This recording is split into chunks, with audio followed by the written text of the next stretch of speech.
প্রতিবেশী দেশ ভারতের সঙ্গে বাড়ছে উত্তেজনা। বাংলাদেশের পট পরিবর্তনের ফলে বদলে যাচ্ছে দক্ষিণ এশিয়ার ভূ রাজনৈতিক পরিস্থিতি। এর মধ্যেই আগুনে ঘি ঢালা গরম প্রকাশ করল ভারতীয় গণমাধ্যম মানি কন্ট্রোল।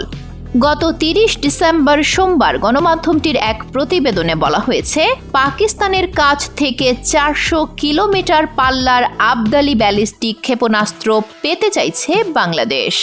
মানি কন্ট্রোল নামের সেই গণমাধ্যমটির দাবি, পাকিস্তান যদি বাংলাদেশকে ব্যালিস্টিক মিসাইল সরবরাহ করে তবে তা হবে ভারতের জন্য মারাত্মক এক হুমকি। আকাশসীমা পার হয়ে সহজেই আঘাত হানতে পারবে ভারতের স্থাপনায়। ভারতীয় প্রতিরক্ষা গবেষণা সংস্থা ইন্ডিয়ান ডিফেন্স রিসার্চ উইং বলছে, বাংলাদেশ এই ক্ষেপণাস্ত্রগুলোকে ভারতের বিরুদ্ধে প্রতিরোধ হিসেবে ব্যবহার করতে চায়।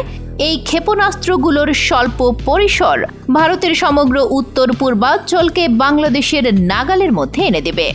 পাকিস্তানের কাছ থেকে সত্যি এমন মিসাইল চাওয়া হয়েছে কিনা তা নিশ্চিত করেনি বাংলাদেশ। ফ্যাক্ট চেক রিউমার স্ক্যানারও এই প্রতিবেদনটির সত্যতা সম্পর্কে এখনও কোনো তথ্য দেয়নি। তবে সত্যিই যদি পাকিস্তানের কাছ থেকে স্বল্প পাল্লার ব্যালিস্টিক ক্ষেপণাস্ত্র হাতফ-2 বা আবদালি কেনে বাংলাদেশ, দুই দেশের নিরাপত্তা ব্যবস্থা তখন একটি উদ্বেগজনক পরিস্থিতিতে দাঁড়াবে।